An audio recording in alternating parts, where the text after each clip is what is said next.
SSVGR news కి స్వాగతం।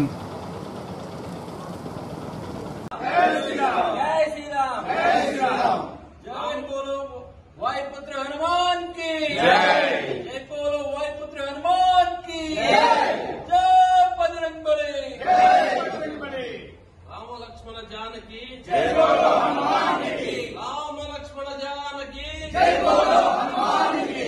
राम लक्ष्मण जानकी जय बोलो हनुमान की। राम लक्ष्मण जानकी जय बोलो हनुमान की।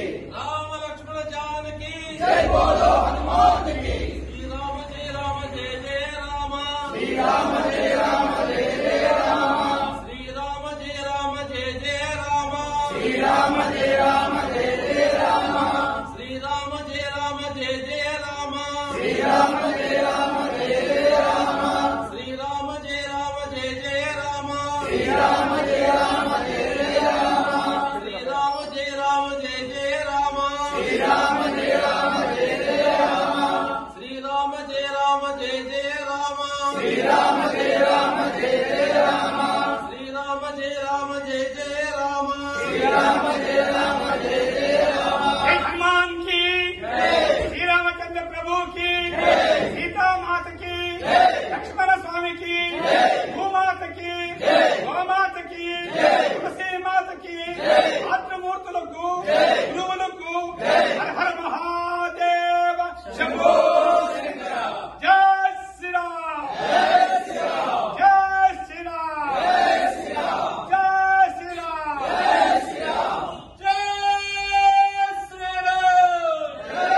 నెల జూన్ 1వ తారీఖు హనుమాన్ శోభయాత్ర జరుగుతుంది వెంకటగిరి పుర వీధుల్లో।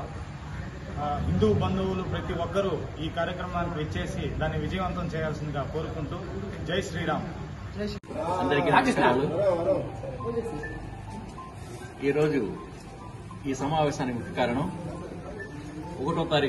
జూన్ 1వ తారీఖున జరగబోయే హనుమత్ జన్మోత్సవ సందర్భంగా జరగబోయే శోభాయాత్రకి సంబంధించి గోడపత్రిక ఆవిష్కరణ చేయడం జరిగింది।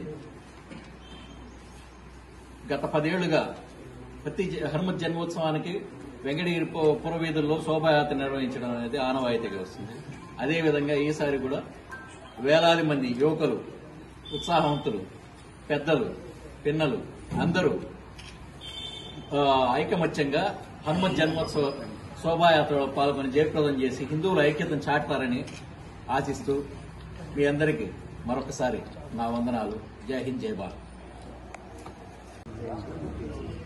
ఇక్కడికి విచ్చేసిన అందరికీ హృదయపూర్వక ధన్యవాదాలు। ఎందుకంటే ఈ రోజుల్లో దైవ భక్తి అందరిలో కొంచెం సన్నగిలుతాం। అటువంటి పరిస్థితుల్లో మీరందరూ ఈ విధంగా ఉండి దాన్ని ఇంకా ముందుకు తీసుకెళ్లడం గొప్ప విషయం।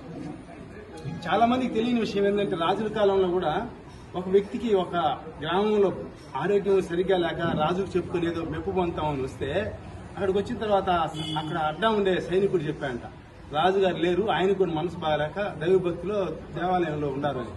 అంటే ఆయన కోరుకున్నప్పుడు ఇంక నేను మాత్రం ఏం ఎందుకు, నేను ఆయన దగ్గరికి వెళ్తానని చెప్పి వెళ్ళాను। అటు దైవభక్తి అనేది చాలా అవసరం। చిన్న ఉదాహరణ, అదేవిధంగా కొంత సర్వీస్ మోటివ్ కూడా, సేవ మనకు లిమిట్స్ లో అంతా ఇమ్మని కాదు, ఏదో మనకు చేతనైన సహాయం చేస్తే కూడా బాగుంటుంది। ఇక్కడ నందగోపాల్ అని టీవీఎస్ అధినేత ఒక అతను ఉన్నారు, మీకు కూడా అందరికీ తెలుసుంటారు, చాలా చక్కగా చేసేవారు। నేను మొన్న శుక్రవారం రోజు కన్యాకుమారికి వెళ్ళాను, స్లీపర్ కోచ్ బస్ తీసుకుని వెళ్తే ఆయన అక్కడ ఉన్నాడని తెలుసు। కన్యాకుమారి నుంచి వచ్చేటప్పుడు తిరువనవేలి అని ఒక ఊరు ఉంది, అక్కడ బస్సు హైవే మీద ఆగిపోయింది, స్లీపర్ కోచ్ పెద్ద బస్సు, దాన్ని ఎటు తీసిపోయి మెకానికల్ దొరికేది లేదు, ఆ నుంచి నేను ఎటు పోవాలో తెలియడం లేదు। నందగోపాల్ అట్టు వచ్చాడు సఫారీలో, వచ్చి ఆపాడు, ఏం సార్ ఇక్కడ ఉన్నది, ఈ విధంగా వచ్చాం, టూర్ వచ్చాం కన్యాకుమారి రామేశ్వరం, బస్సు ఆగిపోయింది। తర్వాత చూస్తే నేను 20,000 రూపాయలు డ్రైవర్కి ఇచ్చి ఆయిల్ పట్టించుకోమని, ఆయన పట్టించుకోవాలి, ఆయిల్ అయిపోయింది। చూడండి సందర్భం, మనం ఒక సర్వీస్ మోటివ్తో ఉంటే మనకి ఎంతమంది సర్వీస్ చేయడానికి వస్తారు। ఆయన వెంటనే అది తీసుకొని సఫారీ నన్ను ఎక్కించుకొని తిరువనవేలి సిటీలోకి తీసుకెళ్లి 40 లీటర్ల క్యాన్ కొట్టుకుని